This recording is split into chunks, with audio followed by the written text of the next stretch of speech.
listen to rather than necessarily, watching it.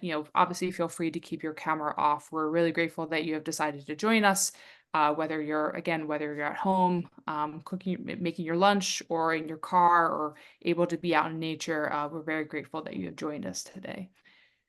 So this is Climate Prep Week. Just a little bit of background on Climate Prep Week. We host this every year. It's always during the last 7 days of September. And it's a really powerful moment for us to engage with our communities on critical climate issues and preparedness. In Crew, we talk about climate preparedness all year, but this week is particularly important for us to delve into topics that we might not necessarily be able to get to through the rest of the year. And this year's theme, Reimagining Our Relationship with the Land, is especially apt theme for this group of panelists today because it calls on us to interrogate our relationship with the natural and built environment. So our panel this past Tuesday, we had another panel this past Tuesday. I was focusing on connections between mental health and climate change and emphasize the importance of deepening our relationship with the natural environment as a mode of healing. But how do we navigate our built environment, especially a built environment that can seem so impermeable? So our panelists today will describe today how do we transform our built environment and how we have the potential to unlock our imaginations by transforming that built environment. And so that's through depaving. So just to Climate Preparedness Week. Before we get started, we just want to give a shout out to our sponsors. So this is our first year of seeking out sponsors for Climate Preparedness Week. Crew has always provided the resources to support this programming. But this year we reached out and had overwhelming feedback from the Nature Conservancy, Mystic River Watershed Association, Charles River Watershed Association, and Summer Nova. These are 4 organizations that we work very closely with throughout the rest of the year and through our other programs at the Better Future Project. And especially Summer Nova, that's actually where our offices are housed in Somerville. So big thanks to our sponsors, the Nature Conservancy, Mystic River Watershed Association, Charles River Watershed Association, and Summer Nova. And who's in the room? So I've already introduced myself. Lee's already introduced herself, but I'm going to give our panelists an opportunity to introduce themselves. Emily, would you like to get us started? Sure, I just put it in the chat as well. So hi there, my name is Emily Mon. I'm the Director of Green Infrastructure at Green Communities Canada, joining you today from beautiful Vancouver Island, which is the unceded Cowichan Tribes territories. And I'm excited to share a little bit more about our Depave Paradise program that Green Communities Canada has been running for a number of years. And and looking forward to the discussions that come from all that. Great. Thank you, Emily. And Jason, would you like to introduce yourself?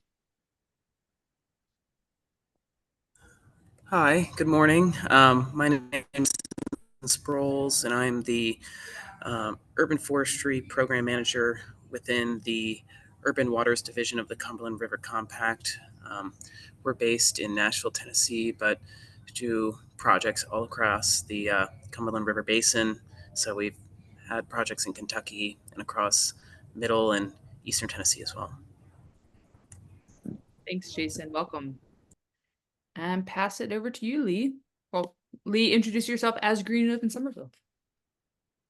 Yeah, hi everybody. I'll be brief. I think right now I might just be a voice in the ether, and that's fine. You'll see my face in a little while. And you see my photo there. But yes, I'm Lee. I'm here with wearing a couple hats, Crew, obviously helping with tech support today, and then I'm also here with Green Open Somerville. I'm here to talk about our unique depaving project that we do here. And actually, Renee, maybe I'll turn over to you because you might want to share a brief point also about where depaving fits in with larger Green Open Somerville work. Sure, thanks. I'm Renee Scott. I'm with Green and Open Somerville, and we have a mission to improve and increase green space in Somerville and focusing on ecological restoration. And one of our most popular and fun programs is our depaving program. So we're going to talk a little bit about that today. Great. Thanks, Renee. And last but certainly not least, Chip, would you like to introduce yourself? Yeah, hi everybody. I'm realizing I forgot to send a picture in the slides, so my apologies. I'm Chip Gherkin. I work at the U.S. EPA in Washington, D.C. I work in our Office of Community Revitalization, and we provide planning technical assistance to communities all over the country on growth and development issues and how they can do that in ways that are more environmentally friendly and more conducive to public health and whatnot. And I'm coming to you from Arlington, Virginia. Great. Thank you, Chip. Thank you to all of our panelists for joining us today. We're really looking forward to the conversation. So before we get started, I just want to review the agenda. We'll go through, so each panelist will have about 10 minutes to review, talk about their work, share any resources that they would like to share with us. We'll have a brief connecting exercise before launching into our guided panel discussion. If there's at any time that you have a question that you would like the panelists to either answer today or follow up with you after today's panel, please put your question in the chat as well as your contact information, and we'll do our best to get to all the questions today, but definitely make sure to follow up. And just some Zoom protocol, as I'm hearing someone do drilling in the apartment above me. If you're not talking, just make sure to keep yourself muted to try to keep the space as quiet as possible so that everyone is able to engage, hear and engage with the panelists. Yeah. And without further ado, let's launch into our programming. Emily from Green Communities Canada, you're up first. You have the floor, and I will stop sharing my screen. All right. I thought it might be fun to start with a little video. Depaving projects are so visual. So this might give a little bit of an introduction to what our program looks like and some of our highlights. It's just loading for a moment, to just give it 1 second. The Depave program Can you hear has me? been a significant project this year for Green Communities Canada, and we're so proud of all the hard work that's gone into creating these new green spaces all across the country. Our focus with the Depave project is on green infrastructure. So we are looking for ways to allow stormwater to drain in cities into the natural environment. When we build cities and harden surfaces, it prevents rain and stormwater from infiltrating into the ground and being taken up by plants and trees like it normally would. And that creates a whole lot of excess water. That excess water rolls over hardened surfaces, streets, sidewalks, picks up a whole lot of pollutants and ends up in our lakes, rivers, and streams. Because we've transformed these sites from paved surfaces into local green spaces, stormwater is now able to drain directly into the landscape, diverting a significant amount of stormwater from traditional pipes and drains and removing nearly 1,600 kilograms of pollutants from local waterways each year.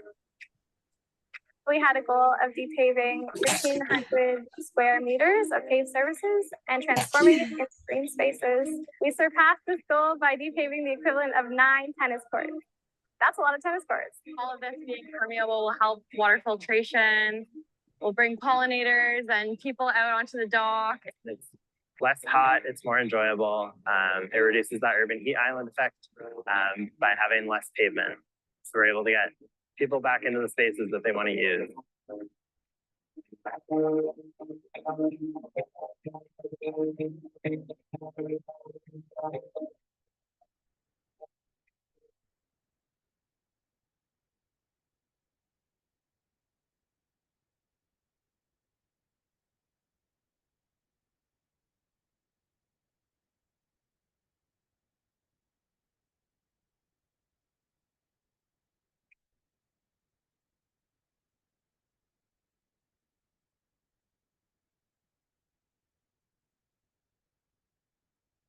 Sometimes people feel like there's nothing they can do about climate change. And so we give an opportunity and an avenue for folks to really put their energy into making a change. You don't value it as much if you don't see it happen yourself. You rip up the pavement, you take it up, and you see the results.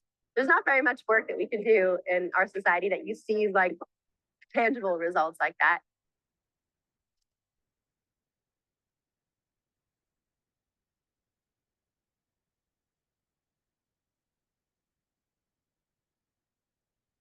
All right, so that gives a little bit of an introduction. And now I'm just scrolling from my slides.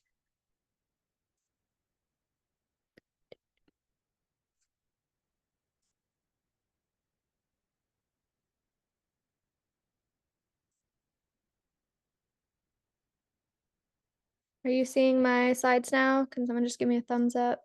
Yep, look good. Sweet. Okay. So thanks for your attention, everybody. I just wanted to go through very quickly who I am and how I come to you today.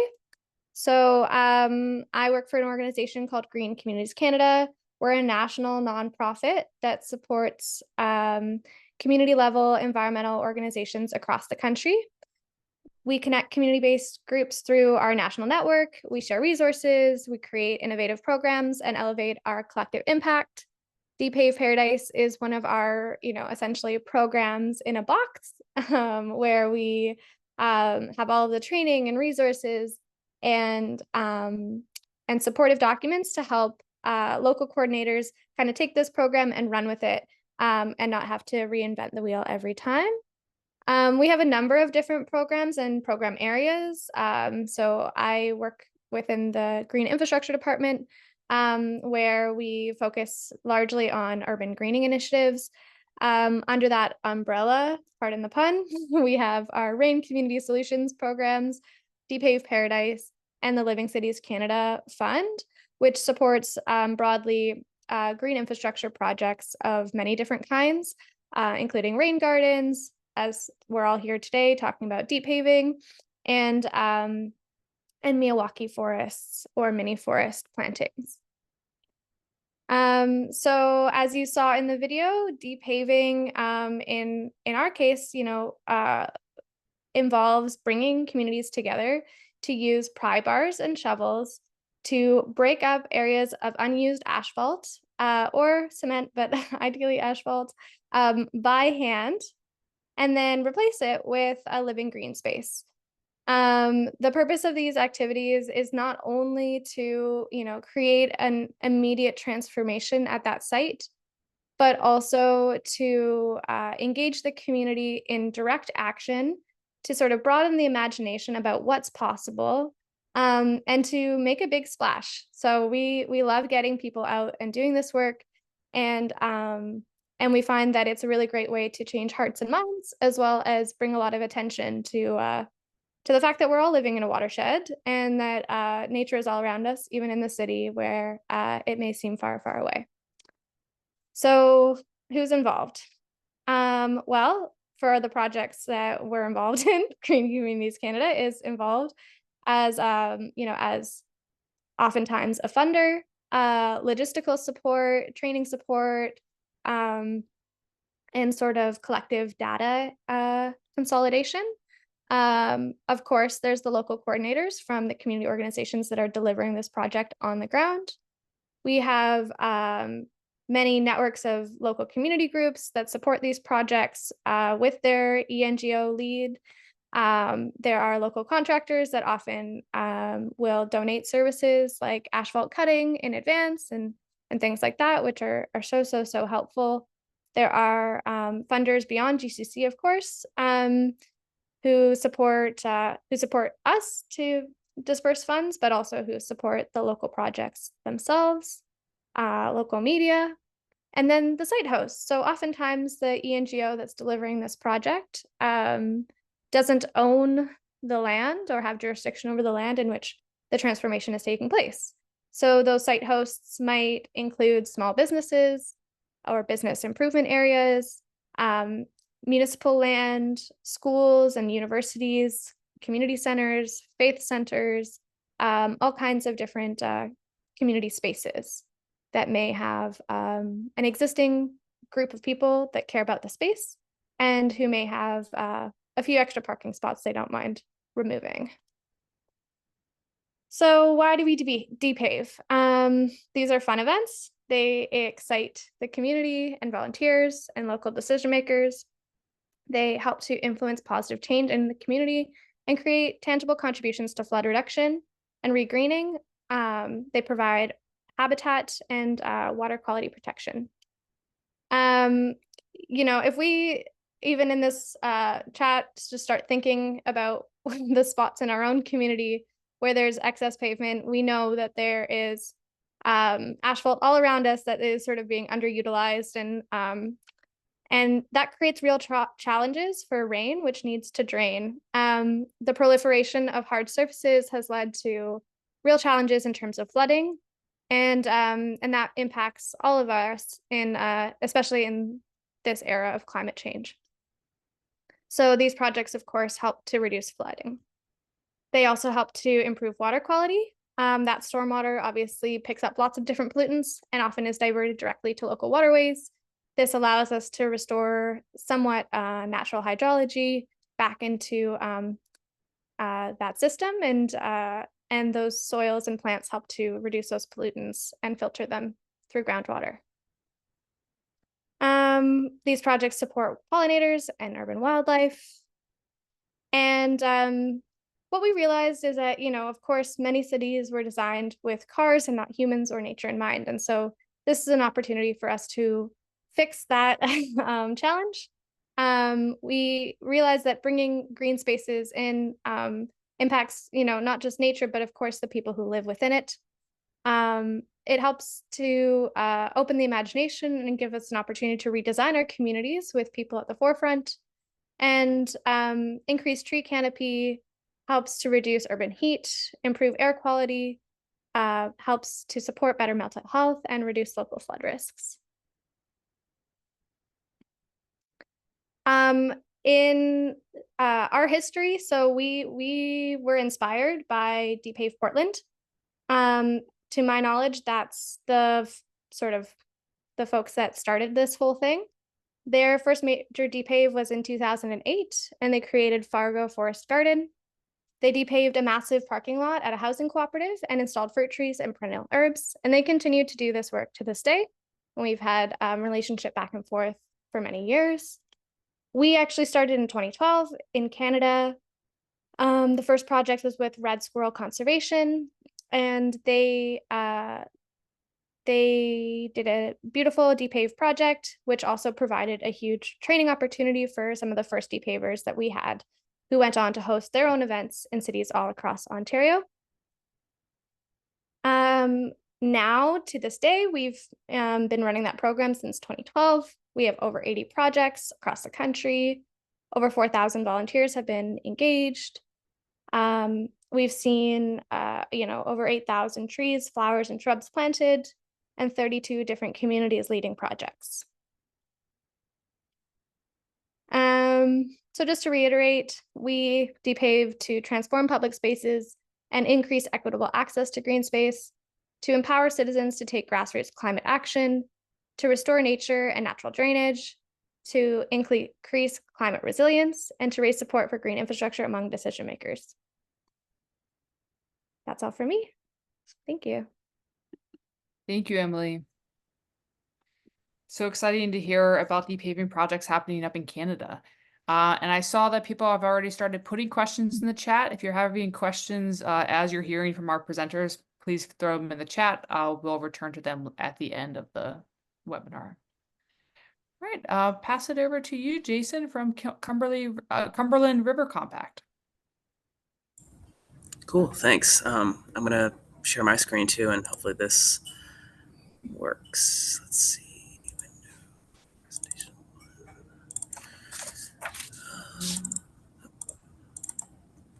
Share.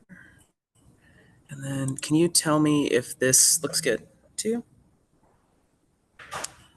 That looks I good. can't see. Okay, cool. Just making sure. Well, thanks for including me on this. This is going to be fun. So again, my name is Jason Sproles, and I am coming to you from the Cumberland River Compact out of Nashville, Tennessee. The Cumberland River Compact has a pretty interesting history. We've been an organization that's been operating for about 30 years, and our central mission is to enhance the health and enjoyment of the Cumberland River and its tributaries through action, education, and collaboration. And one theme that was already mentioned earlier by the presenter before me that I really agreed with is people will only want to preserve a resource as much as they're able to use and enjoy that resource. And that's kind of in the spirit of our programmatic work, which is interventions that encourage people to take and sow the seeds of action into their own hands. And so, for example, connecting people with the Cumberland River, which is an underutilized waterway in downtown Nashville, through a lot of interventions like education, are really central to our delivery of programs. So kind of the why, we really depave for a couple reasons, and I'll, like the presenter before me mentioned, we kind of borrowed this model from Depave Portland, and our first few projects started in 2017. And how it fits into our mission is really the water quality and runoff benefits associated with less impervious cover, coupled with the benefits of plants, trees, and other herbaceous vegetation. So reducing asphalt helps reduce surface runoff. The incorporation of plant material helps reduce soil erosion and stabilization of eroded watersheds. And it can help mitigate the effects of flooding, especially in areas where, with climate change, people are experiencing more intense rain events. And all this improves public health and protects downstream watershed quality and improves wildlife habitat as well.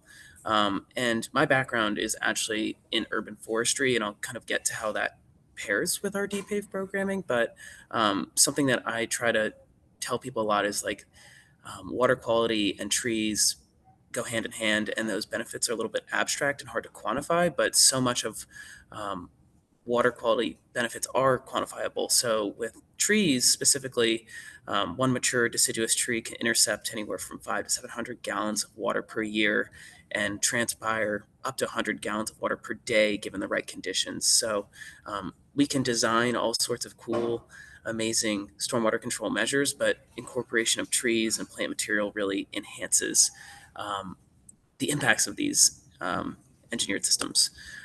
Jason, could I cut in real quick? I don't know if you had meant for your presentation to progress. We only see the first slide and it looks like you're not in presentation mode. Oh, oops. I was talking to myself then. Let's see. Well, I mean, we heard you, that's- but it was just on your first slide. Yeah. What do you see when I am like this? You're on, so I see the PowerPoint desktop, like that you're in editing mode. So I see community benefits, your community benefits screen slide. Yeah. So is it full screen? Sorry, I've never had this problem before. So is it It's full not in screen? no, it's not in full screen. It's not in presentation mode. So how do you view? I'm not sure why that would be doing that. Sorry about that. No, that's okay. I think you go to slideshow. Okay. And Sure. you can, if you want to do from current slide from the beginning, and then you can progress. Or Does that look any different? no. That's so weird. I'm sorry. This is really No, that's weird. okay. I mean, are you able to just Shoot, progress okay. manually? Yeah, maybe I'll just do it this way where it doesn't look quite as good. Is this fine if I just do it like this? Yeah. Can you see my slide? Fine. Okay. Yeah. Cool. Yeah. So I'm just gonna you're do on it this way. community Sorry. benefits right now. All right. Thanks for catching that. I totally had a different slide up, but I'll send these out later. So with community benefits, we also like to incorporate Depave as a way to enhance and restore community. The incorporation of green spaces have been proven to transform landscapes, make them more livable and functional for people who live in urbanized settings. When we're able to depave sites, they have been shown to kind of alter sociological things like driving behaviors. So tree-lined streets, for example, when we depave, planting strips and plant with trees can help reduce vehicular collision rates by 20% and slow traffic speeds from 3 to 15 miles per hour. And, there's so much more that depaving can do, like helping businesses and homeowners reduce noise and wind that they're experiencing near their property, improving property values, and just giving people something to connect and restore their community with.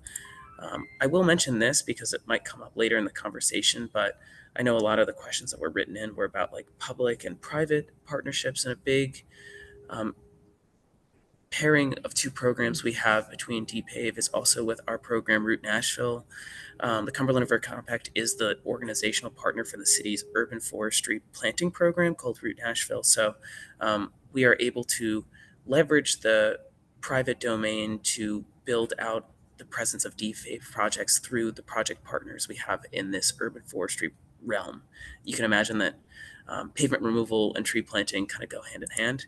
And one way that we've been able to incorporate community feedback and empower our neighborhood leaders that are either civically engaged or environmentally conscious is through neighborhood planting captains. These are people that are trained by the Cumberland River Compact on the benefits of trees and broadly just how trees and stormwater go hand in hand. And we have these neighborhood planting captains who canvass their neighborhoods to help plant trees, but also have been really helpful in helping us guide our DPAVE program and are often kind of people that are in communications with either business owners or churches to help us secure DPAVE sites that are contemporarily relevant to their community. So beyond just giving us places to go with the work, they also are a very trustworthy face of the organization that are going to be able to champion our program within their communities much more effectively than program staff.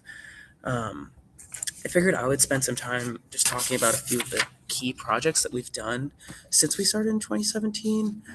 One of the more fun projects we have done was in Cave Spring, which is in a beautiful park right off the Cumberland River, downtown Nashville, Tennessee. It's in a park called Shelby Park, and it opened to the public on July 4th of 1912. But over many, many years of disinvestment, it kind of was left to disrepair. So there was a concrete channel that extended from the cave entrance in the park, and there was additions of concrete over the years that channelized the flow of the spring in the park. So with the help of kind of the Shelby Park master plan and some of their volunteers, we were able to secure this site to do a DPAVE event with volunteers. And pictures really do this much more justice than my words could possibly do it. But we were able to recruit over 80 different volunteers to help remove concrete in the park. And, the before and after was pretty interesting. We also work primarily in the private domain. That was one of the few public spots we've done so far, but one project we've led was with the Greater Nashville Unitarian Universalist Church. We were able to remove 2,500 square feet of asphalt to clear way for a playground in the back of their parking lot. And with 60 volunteers, we were able to tear out some unused parking lots and an underutilized space to create a new place for children to kind of gather and play. And it also helped because the water in that part of the parking lot wasn't able to infiltrate and enter the water table naturally. So it was contributing to stormwater runoff for the church. So you can see the site was kind of just like right back here. And one that's like arguably the one that was the most exciting for us so far was Browns Creek. This is right by the fairgrounds, downtown Nashville. And we were able to remove 18,000 square feet of pavement in the Browns Creek watershed with volunteers from a couple different churches and also just volunteers that we were able to raise. And it was a 4-day effort where we were able to remove 150,000 pounds of asphalt, which comes out to like 74 tons. The reason we found this site is really interesting. You can kind of see, again, it's like an underutilized parking lot, and it was actually in a FEMA floodway that couldn't be used for future development. So because it was owned by our local division of Metro Water Services, we were able to transform it into a vegetated space that now has trees and grass growing in it. And we were able to plant trees through our Route Nashville program. So yeah, I figured that's a good stopping point for me, and I can let the next presenter go. Thank you so much, Jason. Such awesome pictures. I'm excited to return to your projects in our panel discussion later on.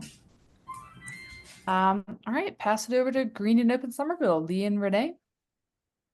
Thanks. I will share my screen.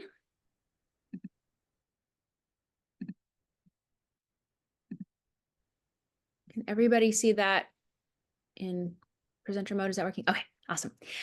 So I'm Renee Scott with Green and Open Somerville. We are in Massachusetts. And our depaving program is one of many that our community organization works on, but it's, I think, the most exciting one. So happy to talk about it today. So why we depave in Somerville is because we are the most paved over community. And I mean, some people say all of the Northeast, certainly New England, we are incredibly paved over. You can see from these photos that backyards have been, including up to tree trunks, have been just paved over for years. It was probably thought to be easier, but it's, you know, it's made for an incredibly rough environment in Somerville. We have, you can see here from this map from the city, pink is impervious surfaces, and we are mostly pink. Trees are, you know, we have some trees we've been working on getting more, but with these backyards, it is the majority of our land is asphalt. Oh, that's interesting. You all are seeing that also, that this is not loaded? Yes. Okay, I'm gonna stop sharing and try sharing again. That is bizarre.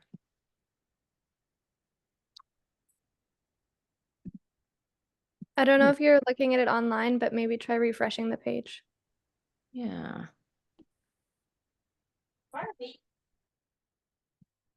Sorry about this. It's not even showing up as an option to share anymore.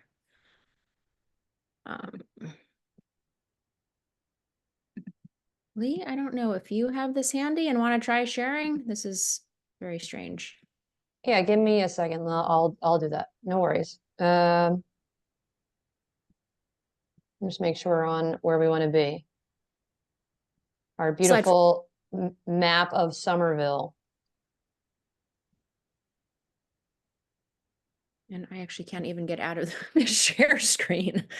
All good. So Here we I'm gonna be go. doing this. Oh no. Okay, now I'm out. Okay. Okay, so on slide 4, next slide. So in Somerville, because of all of the impervious surfaces, we have stormwater that runs off of the asphalt into roads, storm drains that get overwhelmed. We actually have much of our city it's old enough that we have combined sewer, and so when you get honestly anymore, not even that large of a rain event, it overwhelms the storm system, and then we get raw sewage into our rivers. It goes into other people's paved yards, it goes into basements. And then the other reason that all of the pavement is so hard in Somerville is because asphalt is so much hotter. And you can see this map, the red, this is a heat map. If you don't know Somerville, it's not going to mean much, but the yellow you see is called the Middlesex Fells, and it's a wooded area, I don't know, 5 miles from us. And then the deep hot red is Somerville. So that just shows you how hot we are. Next slide, please. There we go. Oh, and back. Actually, I'll pass it on There to we Lee. go. Great. Everybody can hear me okay? Yes. Great. Excellent. Okay, so just picking up where Renee had left off. So a lot of our focus of depaving, right? There clearly are the things that other groups have shared thus far that are about the physical environment, right? The benefits of doing depaving in connection with groundwater recharge, making more space for planting, transforming the land for other different kinds of uses, right? By humans and other creatures, addressing heat, as Renee just showed on the maps. What we're also really concerned about is thinking about the ways in which depaving, especially the unique way we do it, which, as Renee said, you know, you saw the pictures of people in the tiny yards, right? So we're not even in big sprawling parking lots. We're in these yards where we bringing people together and doing neighbor to neighbor, what we just call like barn raisings of the 21st century in Somerville, right? Which is neighbors coming together and building resilience in response to both climate change impacts and other issues that were already raised through these projects. So we're just excited about Depaving because of, again, it's a collective effort, right? This is opportunities for people to come together and work on something that's of great value. In 2 to 3 hours, you're seeing incredible impacts right in front of your eyes. And you've done that, right, as neighbors. We always have opportunities for celebration that's a part of this. And then the other thing, just to name as well, especially because of the last few years that we've been Depaving, is that it's offered an opportunity for connection during crises like COVID, right? Where you couldn't be indoors working on projects or connecting with people. So this is an opportunity to do something of great value in the community outdoors and in ways that are safe and healthy for all of us. And then just to lift up as well, the other concern is thinking about kind of the internal or spiritual resilience, right? So just seeing the ways in which Depaving has been an incredible tool to like get us out of our heads and the anxieties and dreads of just things we have going on in our own personal worlds, and then what's happening globally, right? And that we are often holding. So it's an incredible antidote for things like anxiety, and then opportunities to be in the body together. I mean, we have that photo in the middle of Jen, who's one of our like power Depavers. She's there at almost every one. She talks a lot about how it's like therapy, right? This is an opportunity for her to get a lot of move through emotions in ways that are healthy. So just want to lift up, with kind of the history of Depaving in Somerville. So the way it began here was actually back in 2010.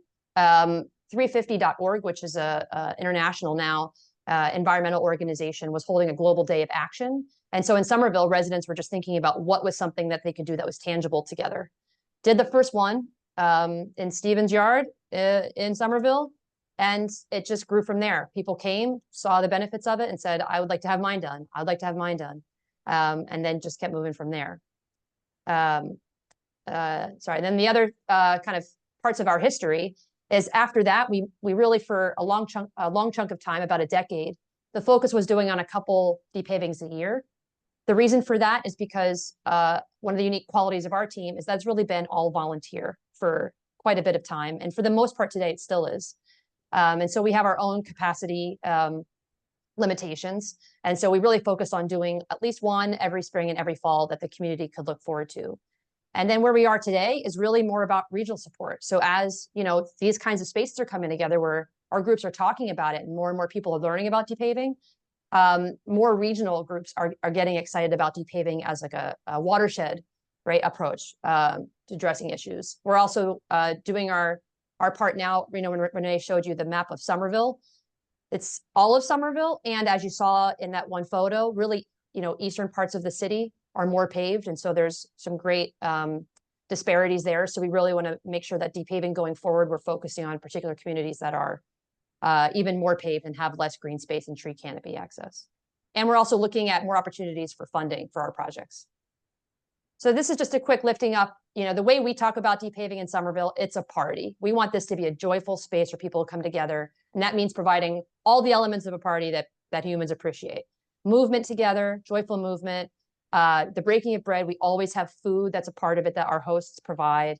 And then whenever we can as well, when a Depaving host is open to it, we have it more as a party with having things like arts opportunities. You see the photo here. This is what's called a honk band, or a local brass band that plays different kinds of activists and community events for free. And we'll also have native plant giveaways and other kids activities too. And I'll pass it back to Renee. Thanks, Lee. So just to show you a few, as we've mentioned, we focus entirely on residential Depavings. We'd be open to doing others, but so far we just haven't had luck finding a city property that we could have permission to Depave. So we have various reasons why individual hosts might choose to Depave. A common one is taking out a driveway and replacing it with something that can be yard and driveway. Parking is often tight in town. A lot of people are really nervous about losing parking spaces. So this is one opportunity.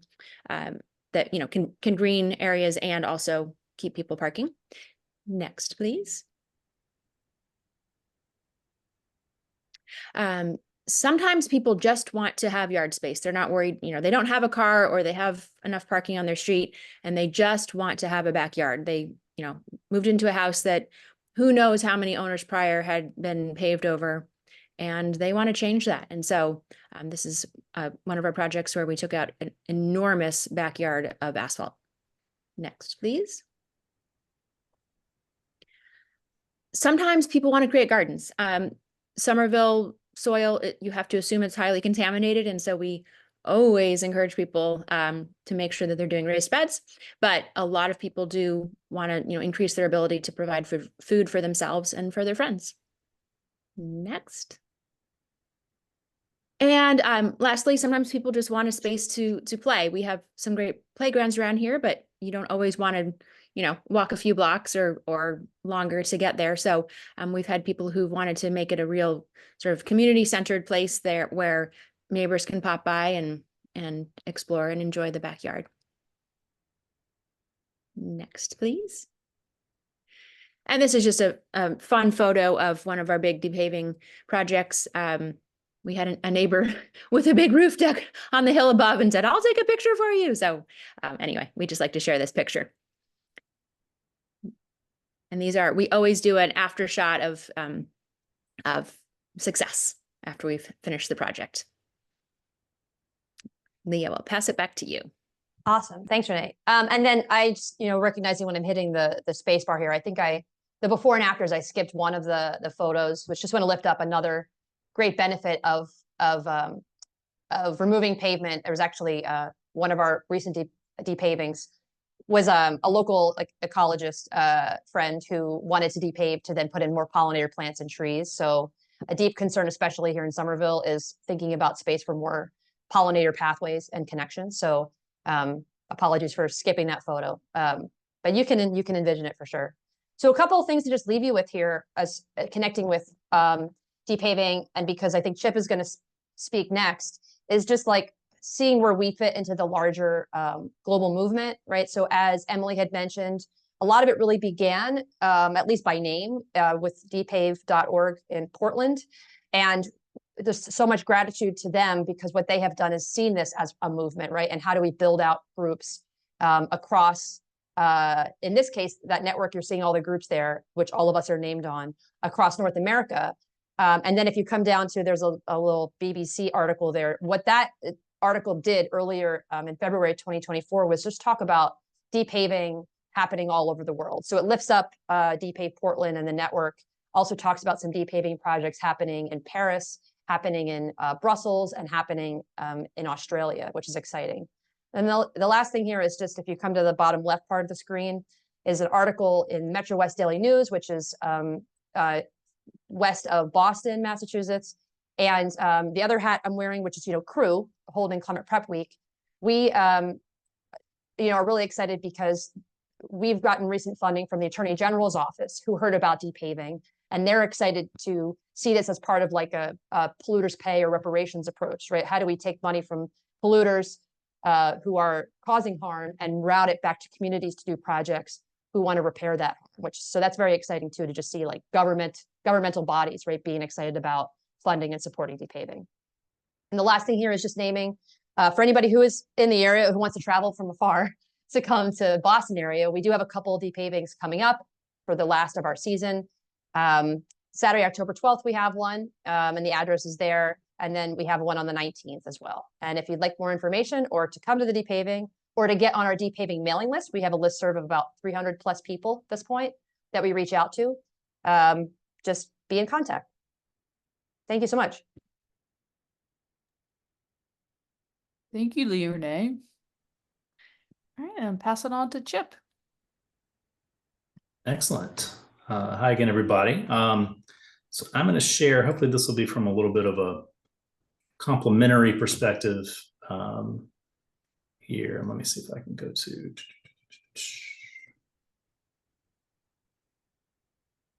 There we go. All right, can everybody see?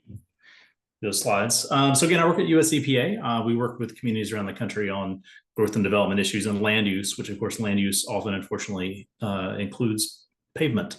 So one of the things we try to do is, from a local government perspective, think through how are you growing and developing in ways that are doing less of that. And so obviously land use is a local government decision, but we go in and basically provide technical assistance to communities to grow in ways that are less impactful on climate, air quality, water quality, et cetera, et cetera, et cetera. Just as an example here, and I got linked into this because I met Lee at a meeting recently about libraries and how they can help in fighting climate change. And this was just sort of an example of a project we helped work on in High Point, North Carolina, where they basically renovated their parking lot to accommodate a lot of things. So this was green infrastructure, but also these green pavilions there for a farmer's market they have every Saturday. They also have space for community gardens and things like that. And of course, as you can see here, there's not much parking going on here. And that's a challenge that a lot of communities are facing around the country, which is way too much parking. So this is an example. This is no way to shame Boulder, Colorado, because I think they're doing some cool stuff on parking. But this could be anywhere, right? There's these huge box stores and huge parking lots, but they have been doing an analysis there of 16,000 parking spaces around the city and found that almost half are empty, even at peak times at retail locations. Only about 70% of residential parking is used. And so this is because in a lot of communities around the country, and I'm sure in Canada as well, there are minimum parking requirements that are put in place by the local government. And so Boulder is working on trying to reduce or eliminate those parking requirements to eliminate some of this stuff. So as you're doing your sort of amazing grassroots work there in the communities, there's also work that can be done from the local government perspective as far as their ordinances and policies and zoning that can sort of help stop that problem to begin with. And as just a couple of examples, so one tool I wanted to share, and I'll put this link in the chat later, but we have the really catchily named land use and green infrastructure scorecard at EPA. So it goes through a lot of options for local government to think through from a community-wide perspective, ways to develop and grow that aren't as impactful in this way, right? So you're saving, protecting existing open space, you're promoting compact development patterns, green streets. For this, audience, I thought, encouraging efficient parking is a major piece of that. And so there are ideas here and suggestions on how a local government can sort of reduce the amount of parking they're putting in to begin with. And hopefully maybe saving some of that land otherwise for green space. As an example from here where I am in Arlington, Virginia, here you'll see on this is in the courthouse neighborhood in Arlington. So on the right-hand side, you'll see the courthouse, and just the police headquarters and things are over here. And then on the left is the county government building and a movie theater and apartments and hotel and a lot of retail and restaurant space and things like that. And so instead of each one of these having to have their own parking lot, they have a shared parking lot because, of course, the folks who are using the courthouse are mostly there during the day. The people who are coming to a movie are mostly there during the night. But this also does incorporate green space. And also houses a farmer's market every Saturday. So just thinking of ways that, either to reduce parking to begin with or repurpose it from a local government perspective. And hopefully I think that tool, the land use and green infrastructure scorecard, can be really helpful in your local governments if you're able to engage them. In the chat, I believe Sabrina brought up stormwater fund, fees. And so Arlington actually here just changed their stormwater fee process to be, instead of being based on the value of the property, is based on the impervious surface on the property. And so I'm hoping that will be an impetus for people to remove the impervious surface from their properties and for businesses as well.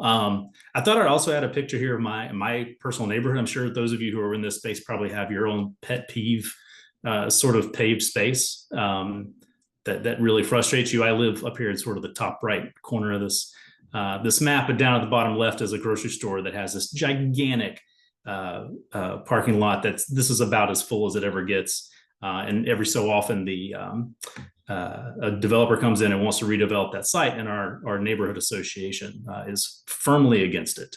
And it really annoys me. If we could just take about 20% of this eastern side of that and turn it into green infrastructure, that would be really amazing. So anyway, so I think there was going to be the link to our website at EPA is going to be in the chat. Like I say, I'll put the link to that tool as well. And hopefully that can be of use from the other side of the amazing grassroots effort you guys are doing, maybe helping also from the municipal government side as well. Thanks. Thank you, Chip, and thank you for speaking to that question about stormwater. That's really exciting that Arlington is, really leaning into that either carrot or a stick method of policy and incentivizing property owners to depave. That's really cool. So we've heard from all of our fantastic speakers. Thank you for everyone who's been putting questions in the chat, and then also for our panelists for in real time answering those questions in the chat. If you have any other questions that are popping up, please throw them in the chat and we'll do our best to get to them. But before we go into our panel discussion, we just want to take a minute to reflect on what is being brought up for you, like what you're seeing in your neighborhood. I know since I've heard about depaving, I now, everywhere I go, I'm looking at, dilapidated parking lots and thinking like, how could that space be transformed? So if everyone could just take a minute, write in the chat to answer these prompts. So how would depaving transform your neighborhood? And is there a particular location that would benefit from depaving? Either where you're living now or somewhere where you see on your way to work? Somewhere where you spend a lot of your day. So feel free to throw these answers in the chat. And if you feel so inclined, take yourself off of mute and share it with the group.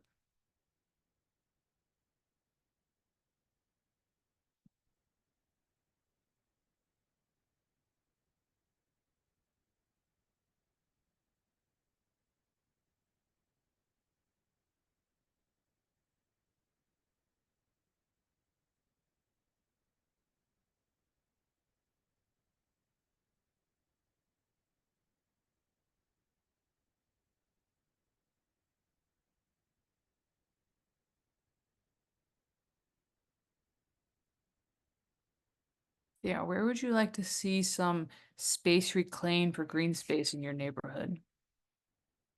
I know that when I grew up in Eastern Virginia, so right around Norfolk, Newport News, and every time I go back there, I'm always amazed at just the mile after mile of strip mall of mostly abandoned stores, and in front of each of those strip malls, there's a long strip of parking that has been overgrown. It's no longer in use.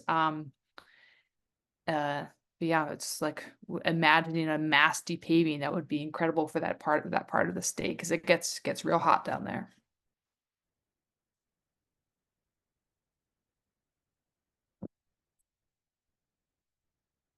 Yeah, so I'm seeing every small patch of land transformed helps. Yeah, mostly abandoned strip malls in St. Louis. Let's take over those strip malls. Parking lots pared down to minimum parking needed and depaving edges. I know minimum parking, that's something that here in Boston, the recent mayor has been trying to address is, so it's part of the development policy that anywhere you develop in Boston, it has to have parking attached to it. And so like, let's find a way to remove that requirement and encouraging people to take public transportation. Road diets can create space for street trees and other green space. Absolutely. Central Square in Cambridge is heavily paved and also a hub for public transport. So this would help public health, promotion of public transport in a cooler city. Absolutely agree.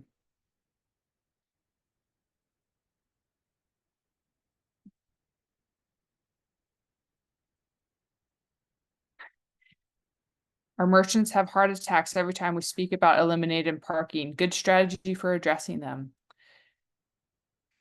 That's a really good question. Sorry, go ahead. Go ahead. I was gonna say a lot of times people do, doing some sort of just sort of observational survey of where people are coming from when they go to those stores is helpful because a lot of times people underestimate the number of people that walk. They kind of assume that everyone drives and parks when in fact a lot of times it turns out that that's not the case, and so you can really help. And of course, as as Boulder was doing, sort of doing an analysis of the parking spaces and showing how often they're underused.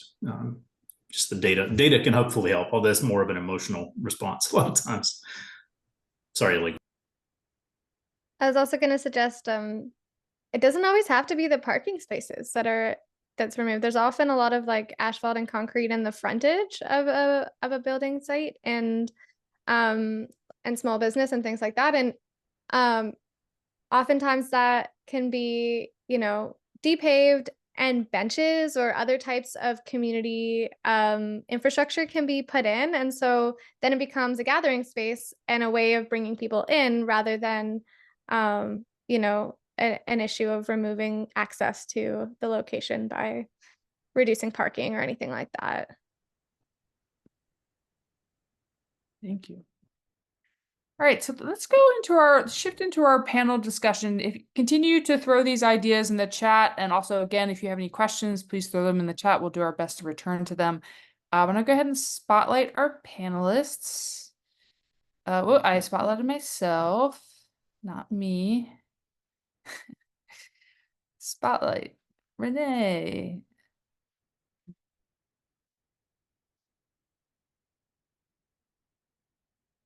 Okay.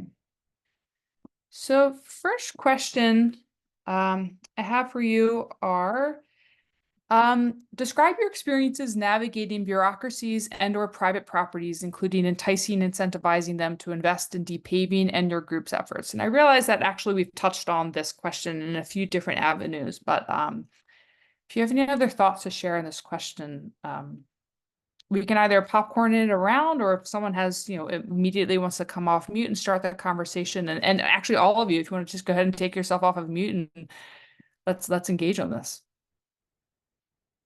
Well, I could just speak structurally the way that our program works. So oftentimes Green Communities Canada applies for national foundation grants as a collective and disperses that to the local partner organizations that deliver the Depave program. And so we're responsible for, X number of sites to be planted over the next 2 years or whatever it might be.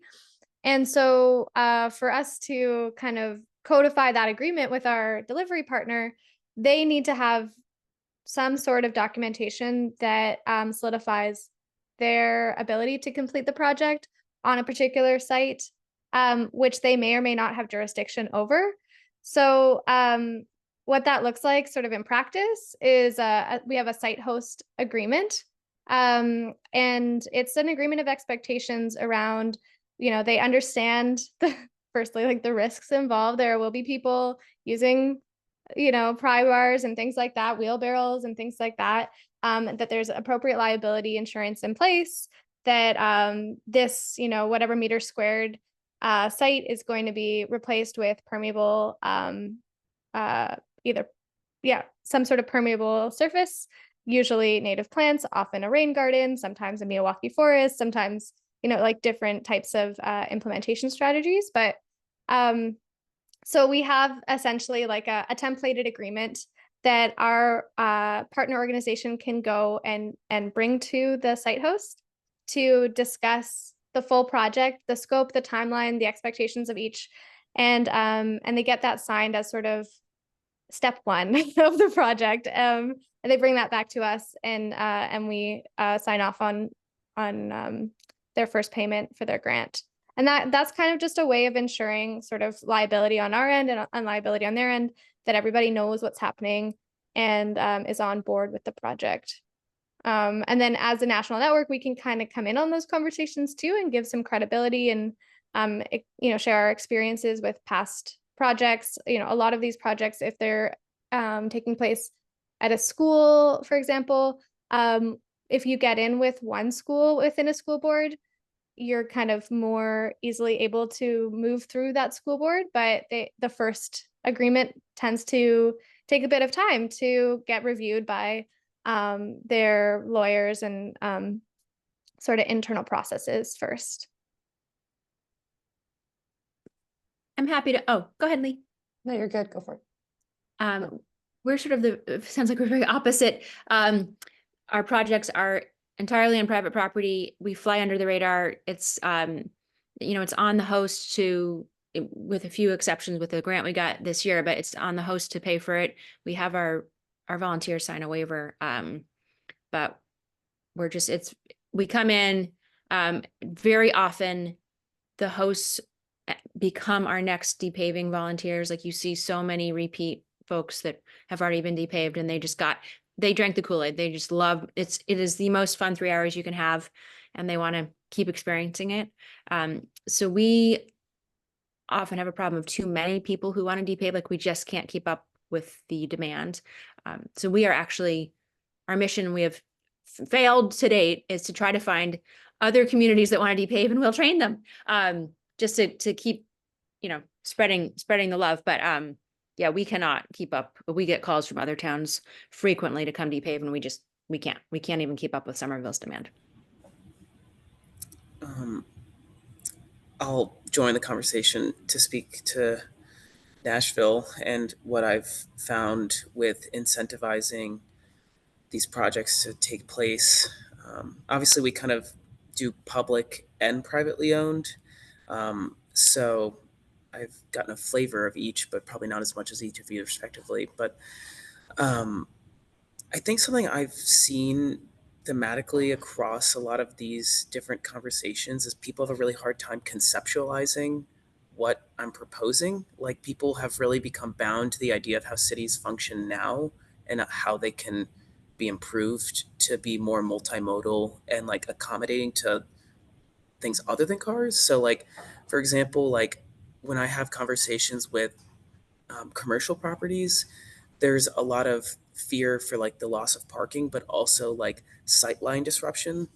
And what I try to point them towards is to like broaden their view to consider like things like studies that have shown that like consumer spending behavior changes around green spaces. So like people spend more money, want to spend more time, and like sometimes business owners are like, oh my gosh, I totally get that. Let's go. And then sometimes they're still like a little unsure. And the other thing that I've found really helpful is like creating just like really simple, like this is not like engineered documents at all, but like I'll come with just like, a few pictures of like a before and an after with like what trees and grasses and shrubs could look like in a tree planting swale or some sort of stormwater control measure that we're like proposing. And then when they see it actually rendered, they're like, oh, yeah, I kind of actually think that would look really cool. So that's been something really helpful. And then like I try to frame it with adaptability too. So like there's so many ways that you can make it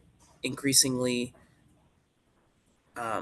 intensive to maintain if you have like a really active group of volunteers or gardeners that want to have like a hand in stewardship with like fruit and ornamental trees, or if it's like a business owner who doesn't want to incur that cost, we can do like a lot of different designs that are going to be minimally maintained. So like trying to like present different options so that they feel like they can kind of like control how the final product functions. Those are a few thoughts I had. May I add a couple things too? I think for naming it in connection with Somerville, but thinking it might be an issue in other places too. One on the bureaucratic and one on the private property. I'll start with private because that's where Renee was talking about. So kind of like our next, maybe another place of uncharted waters for us, but something that we experience a lot here in Somerville is many people who live here are renters, are tenants. So they can't necessarily make the decision around transforming the land.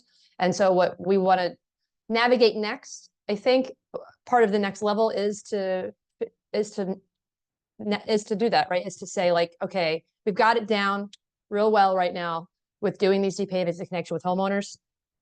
And now we have a broad community of people, I think, who could be advocates for it. So if someone is not quite sure, we've met with a couple collectives of tenants when we've done some site visits, but that hasn't then come to fruition as far as the depaving is concerned, but at least we have more people on board to advocate. So just naming that. And then I think in terms of the bureaucracy stuff, because we definitely, one of the challenges I think that we face here is around also municipal staff's trainings. And so like, right, their own box that's created around where they're coming from on a neighborhood plan, for instance, where others in the community have a lot of training on grid infrastructure and visioning and how do you address stormwater issues through grid infrastructure as opposed to massive tanks under the ground or something. So that's definitely really challenging, which is why I think, again, coming back to what some of you had mentioned around the use of data and studies and visuals, place-based events, right? If you can go to a space and bring people there to do the visioning, it can be really effective.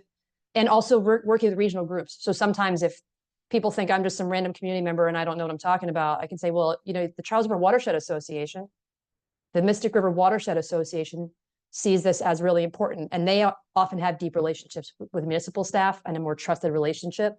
So almost like if you can bypass municipal staff, go to others who then can come in and be a partner and a friend and convince, you know, that sometimes can be effective. Yeah, I'll just to jump in and agree with like Jason and Lee. There's so much. I mean, again, going back to the local government perspective, there's so much. This is the way we've always done it, kind of mentality in a lot of places, and also with. And so I think your before and after pictures and the idea, Jason, of like showing them what it actually looks like is so beneficial. And you also get so much in local governments, even small local governments. Is really impressive how siloed things can be, and a lot of these sort of the ways go that things go into the comprehensive plan or or zoning or whatever comes from sort of a disjointed understanding of, well, I assume that group needs this and I assume that group, but it may not be the case. So actually getting people around a table and talking through, okay, what actually needs to be, you know, the case as far as the, you know, your requirements for parking or how wide the street's going to be, to actually talk that through as a group. And if you can do it, because that can be hard to do as well. But and to show, I think those great, you know, before and afters are really fantastic.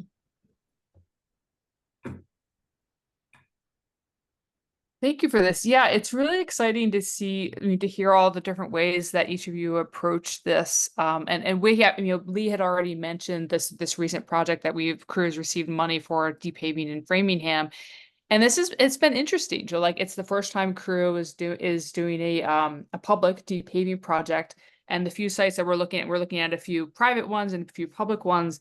And it's been interesting to go into Framingham and really try to like wrangle municipal officials and like get them around the table and to like get them to think through like, we have all this money to put back into the community to do a large scale depaving of like, what is, you know, let's like aim for the moon of like, you know, what are our ideas, and trying to get each of the siloed offices into the same space to like really collaborate on that it's been tricky.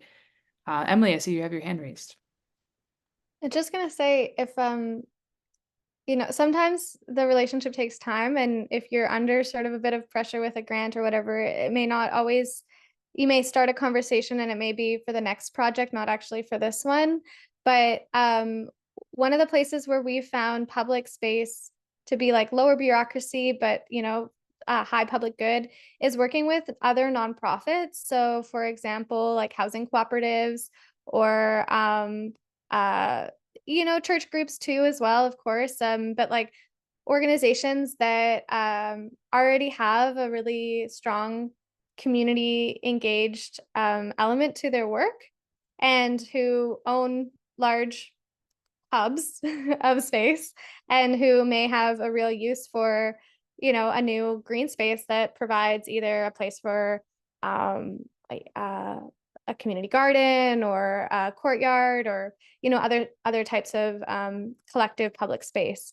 So oftentimes when we've kind of run into challenges with public land projects on municipal land particularly, we've kind of pivoted towards working with some of these other organizations that may be landowners that have, you know, publicly accessible land, and who may be able to provide a more seamless bureaucratic transition in terms of just getting the approvals process working.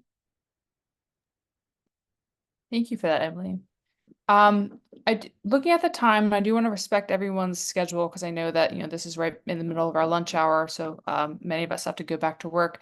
So I'm just going to share my screen one last time to go over next steps. First and foremost, thank you for an incredible conversation. I really, really appreciate all of you taking the time to join us today, our panelists and our participants. So for next steps, we've recorded this conversation. We'll send it out. If you had put your email when you came into the Zoom space, we will send out the recording for your viewing pleasure. We'll also send out a brief feedback survey to get feedback on like how was this for you today? What could we improve upon for our Climate Prep Week events for next year? And what really struck you? And then also sending out our speaker contact info, and then also any emerging ideas. What are next steps for crew? What are next steps for all the organizations that were able to participate with us today? And then last but not least, just leave you with an inspiring quote today. So this is from Aldo Leopold, the American conservationist, writer, and philosopher. There can be no doubt that a society rooted in soil is more stable than one rooted in pavements. So with that, thank you so much for joining us today and being part of this conversation, and enjoy the rest of your day. Thank you, everybody. Thanks. Take care. Of course. Same.